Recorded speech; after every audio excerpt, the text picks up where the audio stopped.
میں جس سال حج پر گیا وہاں ایک بوڑھا شیخ مجھے ملا اور وہ یمن کے علاقے کے عالم تھے، سفید داڑھی تھی. میں ان کے پاس جا کے بیٹھا، لوگ اس کے حلقے میں جمع تھے. تو اس بابے سے جب گفتگو ہوئی تو اس نے مجھے کہا کہ اسی مسجد نبوی میں قاری فتح محمد صاحب پانی پتی رحمہ اللہ ایک بہت بڑے عارف اور بزرگ اللہ والے گزرے ہیں. فرمایا میں نے ان سے قرآن پڑھا تھا اور انہوں نے بتایا کہ جو اس وقت امام نماز پڑھاتا ہے یہ بھی ان کا شاگرد ہے اور وہ قاری فتح محمد پانی پتی دیوبند کا شاگرد ہے. میں اس موضوع کو لمبا نہیں چھیڑتا. تلاوت آیات کے ساتھ تعلیم کتاب کہ قرآن پاک کی معانی، مطالب اور مفہوم. میری مختصر معلومات کے مطابق اس وقت صرف مکتب دیوبند کے علماء نے جو قرآنی تفاسیر عربی، اردو اور مختلف زبانوں میں لکھی ہے ان کی تعداد 250 سے بھی زیادہ ہے. صرف تفسیریں، اور ان میں کئی تفسیریں ایسی ہیں جو کئی جلدوں پر مشتمل ہیں، 20 30 جلدوں کی. بلکہ علامہ افغانی کے 10 سال کے دروس ہمارے بہاولپور کے ایک عزیز نے، ایک بزرگ نے جمع کیے جو ان کا شاگرد تھا. 10 سال کے درس قرآن کو اکٹھا کیا، 10 جلدیں بنی، قرآن کا صرف پہلا پاؤ مکمل ہوا. کیا علم ہے ان لوگوں کے پاس، آپ بھی اس کا تصور نہیں کر سکتا. تیسری چیز ہے تعلیم حکمت کہ شریعت کے احکامات اور مسائل. یہ مجھ سے پہلے کہہ رہا تھا عزیز رشیدی کہ ارے بھائی ایک گنگوہی جیسا فقیر پیش کرو، ایک مفتی کفایت اللہ دہلوی پیش کرو، ایک مفتی عزیز الرحمان دہلوی پیش کرو، ایک مفتی محمد شفیع پیش کرو، ایک مفتی محمود پیش کرو جو اپنے اپنے میدان میں فقاہت کے وہ امام اور مجتہد اور شہنشاہ ہے کہ بڑے بڑے لوگوں نے ان کے سامنے گھٹنے ٹیک دیے.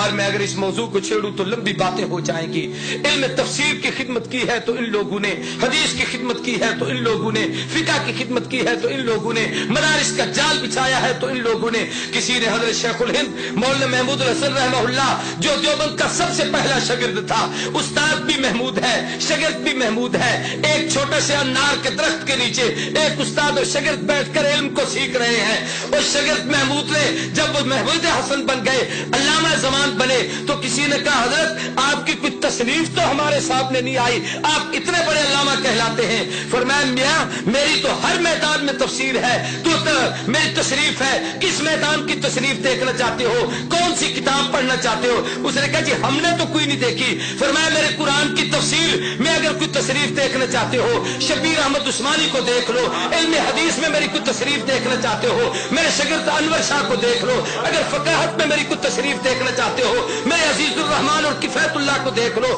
فرمایا اگر تم لوگ میری تصنیف کو دیکھنا چاہتے ہو، سیاست کے میدان میں کچھ پڑھنا چاہتے ہو میرے شاگرد عبید اللہ سندھی کو دیکھ لو. اگر تم میری تصنیف پڑھنا چاہتے ہو جناب والا تاریخ کے میدان میں مجھے کچھ دیکھنا چاہتے ہو میرے ایک ہی شاگرد تصوف کا امام اشرف علی تھانوی کو دیکھ لو. میرے اگر تم میرے تدبر اور حوصلے کو پڑھنا چاہتے ہو میرے شاگرد حسین احمد مدنی کو دیکھ لو. میری دعوت و تبلیغ کو دیکھنا چاہتے ہو میرے الیاس کو دیکھ لو. میرا ایک شاگرد ایسا ہے، میں علی وجہ البصیرت کہتا ہوں تاریخ میں 2 انسان ایسے گزرے ہیں جن کی شاگردوں کی مثال دنیا میں نہ پہلے پیش ہوئی نہ قیامت تک پیش ہو سکے گی.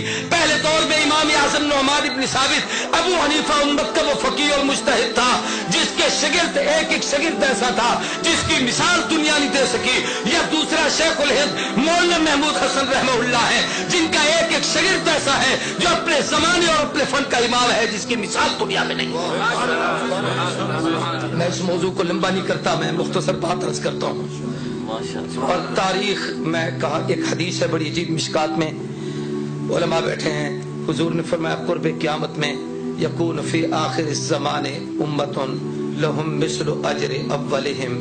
آخر دور میں ایک جماعت آئے گی، وہ پہلوں کے نقش قدم پر چلے گی، ان جیسے کام کرے گی، اللہ ان پچھلوں کو ان جیسا اجر دے گی. آگے بڑی لمبی تفصیل ہے، میں صرف اسی کا ایک خاکہ عرض کرنا چاہتا ہوں. تاریخ نے اپنے آپ کو دہرایا کہ اگر پہلے دور میں امام اعظم نعمان بن ثابت ابو حنیفہ گزرا جس کی فقاہت کی دنیا مثال نہ دے سکی، تو اس دور میں رشید احمد گنگوہی گزرا علماء دیوبند کا وہ عظیم فرزند جس کی مثال دنیا نہیں پیش کر سکتی. اگر اس دور میں احمد ابن حنبل استقامت کا کوہ گرا تھا تو تاریخ نے محمود حسن کو پیدا کیا جس کی مثال دنیا نہیں دے سکتا.